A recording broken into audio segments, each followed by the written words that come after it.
and welcome back to my channel Rituj world. আজকে তোমাদের সাথে শেয়ার করব মেদিনীপুরের সবথেকে বড় পার্ক মানে গোপগড় ইকো পার্ক আমরা কিভাবে গিয়েছিলাম এবং সেখানে কি কি করলাম। আজকের এই ভিডিওটা তোমাদের কাছে খুবই ইনফরমেটিভ হবে, তো শেষ অবধি অবশ্যই দেখো। 25 ডিসেম্বর আমরা 7 জন মেদিনীপুরের কেরানীচটি থেকে রওনা দিয়েছিলাম গোপগড়ের উদ্দেশ্যে। আমরা সবাই মিলে একটা গাড়ি বুকিং করেছিলাম আর রান্নাবান্নাও বাড়ি থেকে করে নিয়ে গেছিলাম, সেখানে শুধু খাওয়া দাওয়া হবে। আর তোমরাও মিদনাপুর বাস স্ট্যান্ড থেকে একটা অটো বা টোটো বুকিং করে নিয়ে সোজা চলে আসতে পারো গোপগড় পার্কে। তো আমরা রেডি সেডি হয়ে আর গান গাইতে গাইতে পৌঁছে গেলাম গোপগড় পার্ক। কেরানীচটি থেকে এই পার্কে আসতে মোটামুটি 25 থেকে 30 মিনিট মতো লেগেছিল। আমরা ফাইনালি পার্কে পৌঁছে গেছি আর গেটের বাইরে এখানে প্রবেশ মূল্যের তালিকা দেওয়া ছিল। পার হেড আমাদের পড়েছিল 10 টাকা। বাহনদের জন্য আবার এক্সট্রা টাকা নেই, মানে যারা সাইকেল বাইক গাড়ি টোটো অটো যাই নিয়ে আসো না কেন তাদের জন্য এক্সট্রা টাকা নেই। এন্ট্রি তো করেই নিলাম আর ভেতরের সাইড সিন গুলো জাস্ট অসাধারণ ছিল। ঝাউ গাছগুলো এমন ভাবে সাজানো ছিল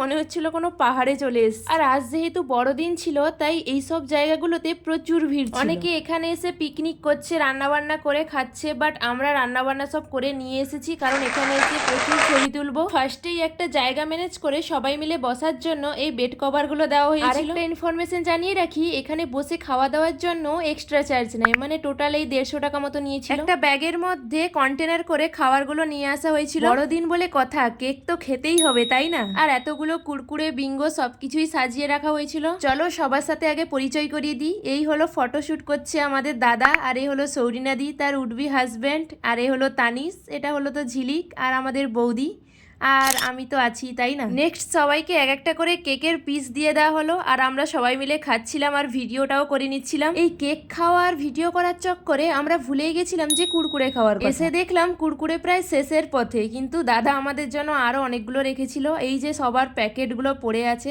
অনেকগুলোই খাওয়া হয়েছে আর আমি তো এক একটা করে খেতেই যাচ্ছি। এত সুন্দর সুন্দর খাওয়া দাওয়ার পর আমরা অনেকটাই এনার্জি গেইন করে নিয়েছি। এরপর ভাবলাম যে কি করা যায় এনার্জি লস করার জন্য। ফাইনালি আইডিয়াটা চলেই এলো আর হঠাৎ করে মনে পড়ে গেল আমরা তো বাড়ি থেকে হোম থিয়েটার নিয়ে এসেছি, তো নাচানাচি তো করা যেতেই পারে তাই না।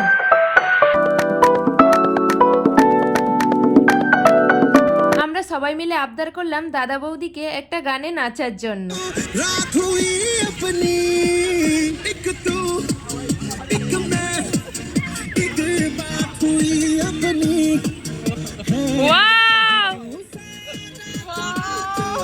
যে এখন সবাই ভিডিও করছিল আর এই ড্যান্স করতে করতে আমাদের সবারই পা ব্যথা হয়ে গেছিল, তাই সবাই মিলে একটু গেলাম ফটোশুট করতে এই ক্লক টাওয়ারের কাছে। জায়গাটা সত্যি বলতে গেলে অসম্ভব সুন্দর আর খুব সাজানো গোছানো। একটু এগিয়েই দেখতে পেলাম এই পুরনো বাড়িটা, দেখে মনে হচ্ছিল বহু যুগ আগে এটা তৈরি হয়েছিল আর অনেকটাই পুরনো। তারপর জানতে পারলাম যে এই জায়গাটা মহাভারতের বিরাট রাজার স্মৃতি বিজড়িত জায়গা। আমি তো জাস্ট ভাবতেই পাচ্ছি না যে মহাভারতের সাথে এই জায়গাটার সম্পর্ক আছে। এটা পুরো একটা ঐতিহাসিক স্থান, তো দেখে আমার অনেকটাই ভালো লাগলো। তোমরা যদি এই জায়গা রিলেটেড কোনো ইনফরমেশন জানো তো কমেন্টে আমাকে অবশ্যই জানিও। কিন্তু আমি ফার্স্ট টাইম গিয়ে যেটা জানলাম ওটাই তোমাদের সাথে শেয়ার করেছি। এই ক্লক টাওয়ারের সাইডে আবার ছোটখাটো একটা পার্ক মতো করা আছে যেখানে বাচ্চারা অনেক অ্যাক্টিভিটি করছে। সরি বাচ্চারাও কিন্তু শুধু এখানে ছিল না, বড়রাও কিছু কিছু জন ছিল। এরপর সেখান থেকে আরেকটু এগিয়ে জায়গাগুলো ঘুরে ঘুরে দেখছিলাম। সত্যি বলতে অসাধারণ ছিল। পুরো পার্কটা আমরা একদিনে কোনো মতেই কভার করতে পারিনি। তোমাদের সাথে একটা সিক্রেট কথা শেয়ার করি যেটা আমি আর কাউকে বলিনি। তো ওই দিন আমি বৌদির মোবাইল নিয়ে এতটাই ফটো আর ভিডিও করতে মত্ত হয়ে গেছি যে নিজের মোবাইলের কোনো খোঁজই ছিল না। প্রায় 10 থেকে 15 মিনিট ধরে পাগলের মতো খোঁজাখুঁজি করার পর মোবাইলটা পেলাম আমার স্লিং ব্যাগের ভেতর। থ্যাঙ্কস গড আমার মোবাইলটা ঠিকঠাক রাখার জন্য। আর এই কথাটা আমি সিক্রেটই রেখেছি, কাউকেই বলিনি, শুধু তোমাদেরকে ছাড়া। এত সব কিছু করার পর ঘড়িতে যখন টাইম দেখি তখন বিকেল 3টা বাজে। এতটাই খিদে পেয়েছিল যে খিদেতে পেটে ছুঁচোডন মারছিল পুরো। অন্যদের দেখলাম এখনো রান্না বান্না করা চলছে তাদের, বাট আমাদের কোনো প্রবলেম হয়নি কারণ বাড়ি থেকে আমরা সবকিছুই রান্না বান্না করে নিয়ে গেছি। সবাই মিলে সার্কেল হয়ে বসে পড়েছিলাম। তো চলো এবার লাঞ্চ করা যাক। আজকে লাঞ্চের মেনু ছিল ভাত, স্যালাড, বেগুন ভাজা আর মাটন। আমাদের সবার মধ্যে একজন মানে সৌরিনাদি ছিল ওভো ভেজিটেরিয়ান, তাই তার জন্য ছিল মাটনের পরিবর্তে ডিমের ঝোল। আরো একটা হাসির কথা তোমাদের সাথে শেয়ার করি, সৌরিনাদিকে ডিমের ঝোল দাদা আগে থেকেই দিয়ে দিয়েছে। সবাই মিলে কথা বলতে বলতে তরকারিটা কোথায় রেখেছে সে অলরেডি ভুলে গেছে। সবার খাওয়া কমপ্লিট হয়ে যাওয়ার পর ওই তরকারিটা আবার পাওয়া গেছে, তো এখন আর পেয়ে লাভ নেই, সবার খাওয়া অলরেডি কমপ্লিট। এরপর আমি মাটন আর ভাত বেশ তৃপ্তি করেই খেয়েছিলাম আর শেষ পাতে ছিল দই আর মিষ্টি। আমি এতটাই খেয়ে ফেলেছি যে আর উঠে দাঁড়াতেই পাচ্ছি না। তো চলো হাত মুখ ধুয়ে এসে আবার দেখা হচ্ছে।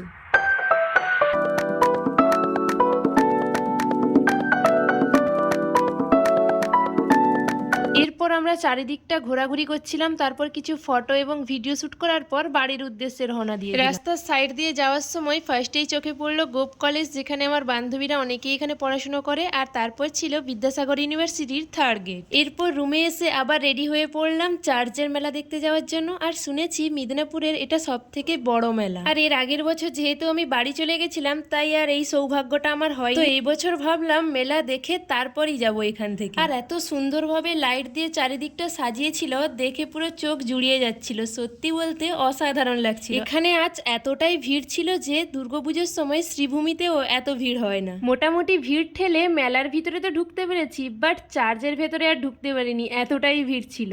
এরপরে আমি আর আমার বান্ধবী দুজন মিলে মেলাটাকে এক্সপ্লোর করলাম আর চলে গেলাম স্টেশনারি দোকানের কাছে। সেখানে কিছু জিনিসপত্র কেনাকাটি করলাম। পার্সোনালি আমার এত বড় বড় নাগরদোলাগুলো দেখেই ভয় লাগছিল, এটাতে চড়বো কি। তো সে যাই হোক না কেন, এরপর আমাদের প্রচুর খিদে পাচ্ছিল তাই খেয়ে নিয়েছিলাম চিকেন পকোড়া। এরপর এই মেলাটা ঘুরে ঘুরে দেখার মতো অবস্থায় আমরা আর ছিলাম না, এতটাই পা ব্যথা করছিল, তাই মেলাকে বিদায় বলে চলে এলাম মেসে। সো আজকের আমার ভিডিওটা কেমন লাগলো অবশ্যই জানিও এবং লাইক, কমেন্ট এন্ড সাবস্ক্রাইব করে পাশে থেকো। So by.